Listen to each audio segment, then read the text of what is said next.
I just absolutely hate this one facet of our industry, which is that you will work a job. You will like your job. This is a good job. But unfortunately, once they hire you, they give you raises like this. Or you can just go to another job that's a complete mystery, a complete role. You don't have the same tribal knowledge that you have up here. You're going to be less effective for quite some time, and it will immediately pay you better, like up here. They're going to do the exact same BS that your current job is doing to you, but nonetheless, you have to make that jump to make this jump right here. And I just absolutely hate this. Like, I don't understand why companies wait until you threaten to leave to attempt to give you a better pay raise, and then they're going to do the same shit anyways.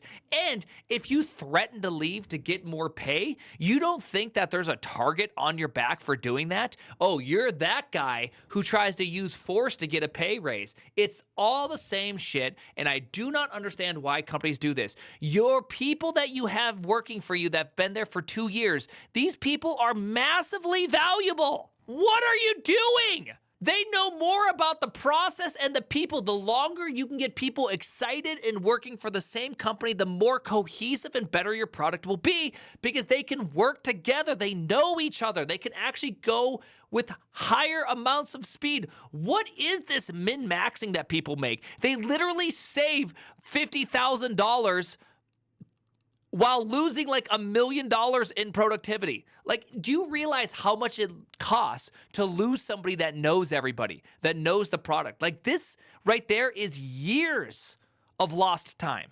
It's insane. It's insane behavior by insane companies trying to save some small amounts of money, and that's because they fundamentally don't understand what it takes to create something. It's a disaster. It truly is a disaster because you end up losing the best people. Because somewhere else is like, oh, I'll pay you 50 grand more. It's like, dude, really? You're going to lose all of that just for a little bit? Tribal knowledge is so valuable. It is so valuable. It's ridiculous. Sometimes a company has cash flow problems. Yeah, I understand that like some small companies have cash flow problems, but that's almost never the case that I have seen, right? Like there's the case that has one tech person working. Like then I get it.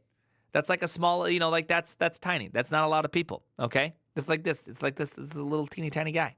Yeah, I rage quit because there are new people joining, getting paid double what I was, and I was 2 years in handling a lot of the clients already. I should have had something lined up because it hurt me on the short run. Yeah, never just leave because you're upset. Like that is a low IQ move. Is just to leave in a fury rage. A better thing is to actually use that company as a means to negotiate, right?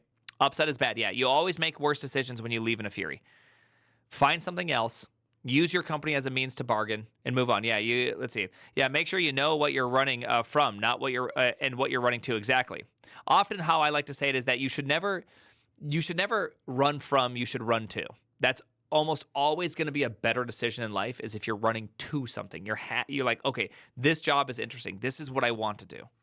I just had a conversation with my employer. Got my first pay raise in 4 years. My work doubled after. The pain is real. Yeah, see, that doesn't feel good. Something about that feels wrong. Asking for a salary increase can be a little bit tricky, but the only thing that I ever did is that I would keep a document throughout the year of all the things that I thought I did really, really well. I'd effectively just say like, hey, here's the set of things that I did that I thought exceeded expectations, and I believe this makes me deserve X more, and I really would like to be able to have that.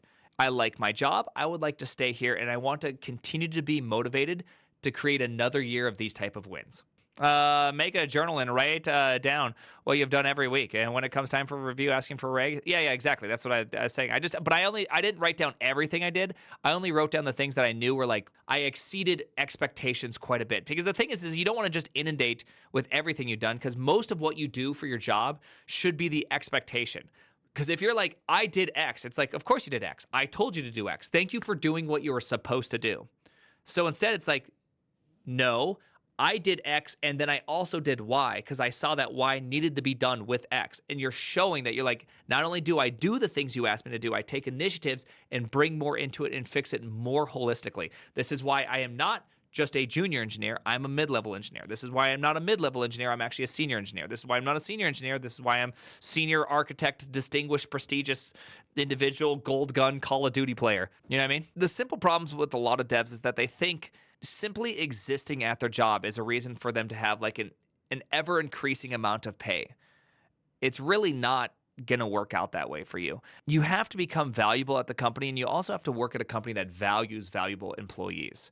Like sometimes you can actually really be a valuable employee, and your company just simply won't give you anything for that because they're just attempting to min max everything. They see churn as just an okay, regular part of business development, and that's that. You are a resource, and they have human resource managers, and that's that. Other companies are going to really value that, but at the same time, you also have to be able to grab a hold of that and kind of direct where you want to go. Don't just spend all of your life attempting to somehow earn more and more and more. Like, you have to know where is the line you want to draw, because if you're always just like maxing into what the company wants, you may also not be developing the skills you really need to develop to take that next jump. That's not just yet another 5% increase, but something that's actually big, something that actually is going to really change kind of the trajectory or the way of your life. So make sure you're always kind of planning both of these. I think it was Uncle Bob that said it the best. Don't let your employer dictate your career. Instead, you lead your employer to the changes you want to make. And by always kind of adopting that mentality, I think you'll always end up getting into better and better positions.